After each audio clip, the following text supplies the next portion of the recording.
This is the disco ball my family bought from Chinese New Year. It's the first time we ever had something like this. And Happy Chinese New Year? I don't get it.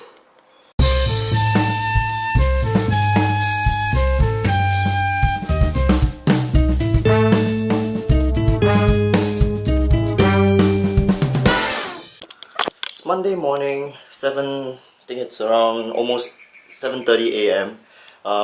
It's a public holiday today, but I'm ready to start the week with work. So I'm gonna spend the morning after breakfast editing the vlog.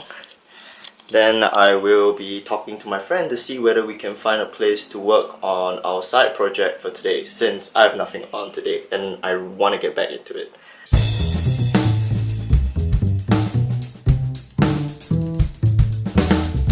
Okay, there has been a slight change of plans. It's nothing too big. I was told to, in the last minute, go to the hospital to visit a relative. It's nothing too big, but I'm deciding not to vlog this segment because I just want to be present and I just want to keep it personal. So hopefully there will be more footage after this. That's all for this segment.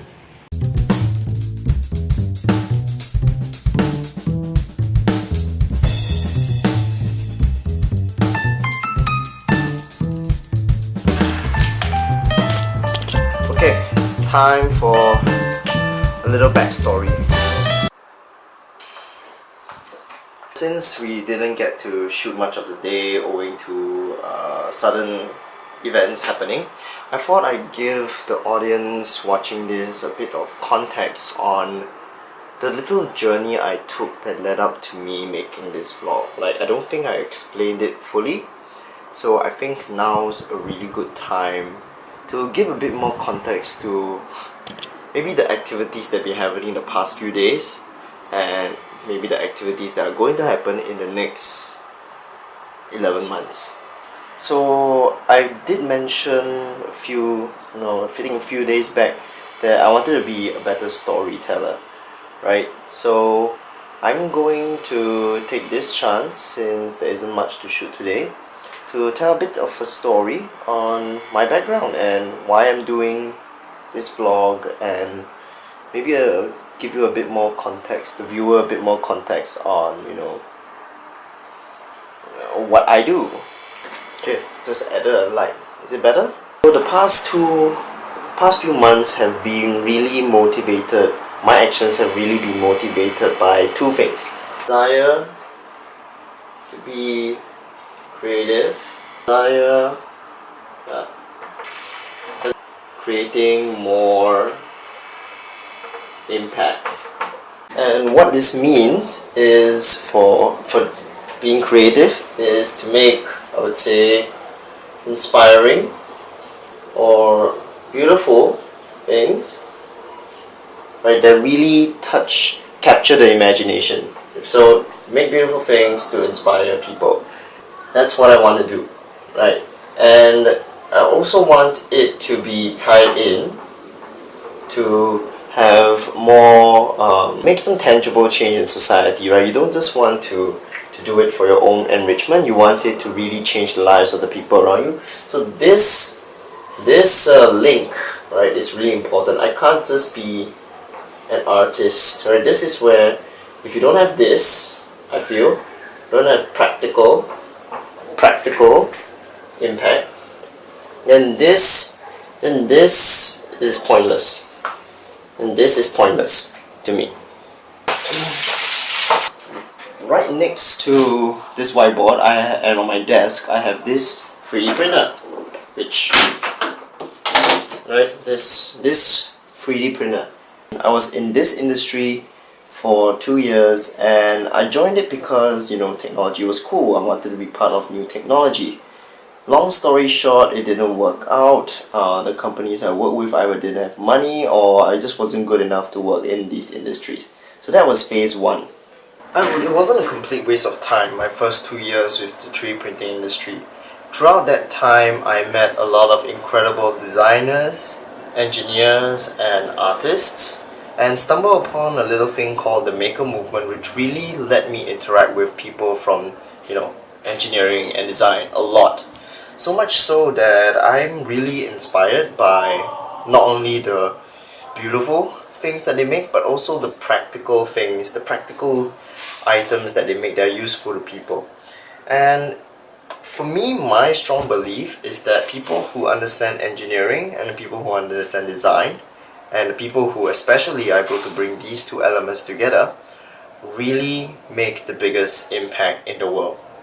You can argue and say politicians do that, they make their own impact as well, teachers also make their own impact, and I don't want to take away from the impact that they create, but in my view, the biggest, if you were to put it on a scale, my view is that the biggest thing that pushes people, society, etc. forward is technology, is inventions, is things like the telephone, the industrial revolution, hopefully in our lifetime spaceships that will bring us to Mars. In the middle of 2016, when I was let go from my 3D printing, my last 3D printing job, I decided I would give it a shot.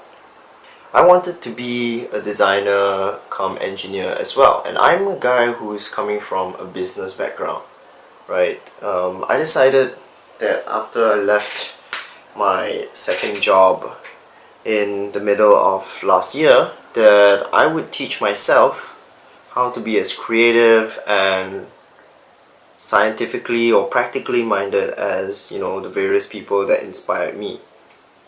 So I spent the last 6 months in 2016 teaching myself product design. I got books that I got. You got books on sketching. You got really great books on mind mapping. You got books on manufacturing for design professionals and all that. I decided to be voluntarily unemployed and just spend my time studying this discipline of product design for I was thinking the last 6 months of 2016.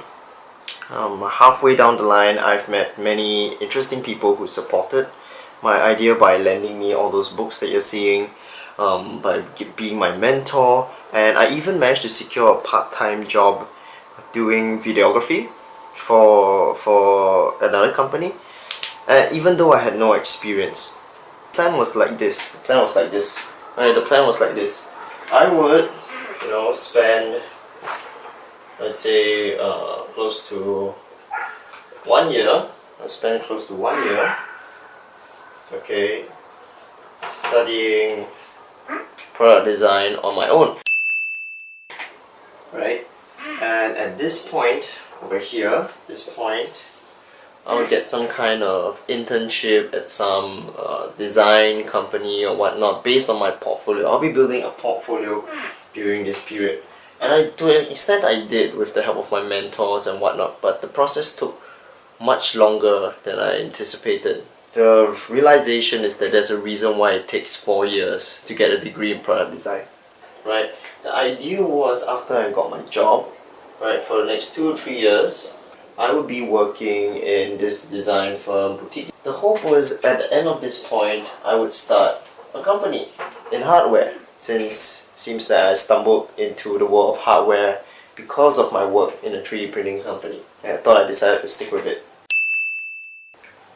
But as you know, all plans didn't work out. My part-time job turned into a full-time job, which is the one that you saw that led me into Chinatown. In Chinatown. It was okay, but staying on in that full-time job was a distraction from this objective over here.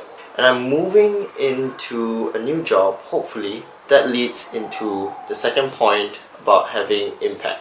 What I learned in the short 6 months, I would say, of trying to teach my own self product design is this.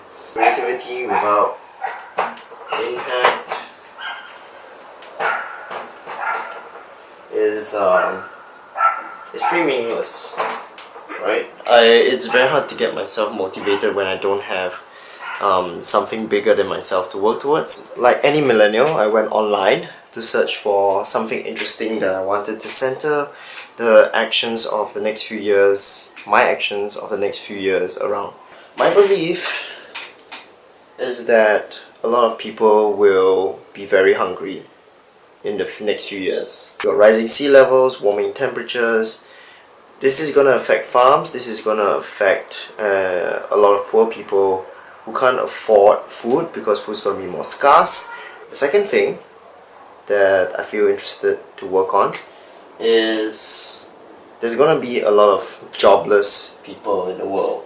Robots will take over a lot of the work, maybe even videography in the next few years. The question is, how can we create inspiring, beautiful, useful things to combat all this, right? Food and job shortages in the future. That's the tip of the iceberg of what I'm trying to do. I don't want to jinx what I'm trying to do yet by telling in full detail like what is my next job, how does that figure in. But for this vlog in particular, the reason why I'm doing this is to really build up my storytelling skills via video, because I think that this skill of being able to get the word out on a video is going to be very useful, and it is probably not a very easily replaceable skill by the robots that are going to come and take over our jobs. So that's why I'm investing in design, in engineering, and I'm trying to align the whole thing into a more impactful cause, which is fixing a upcoming food and job shortage that we're going to face in probably the next 5 to 10 years. As time goes on, maybe I'll review even more, but I don't want to bore people with an excessively long monologue for today. So that will be today's vlog, and let's have a nicer vlog or more interesting vlog next time. See you tomorrow.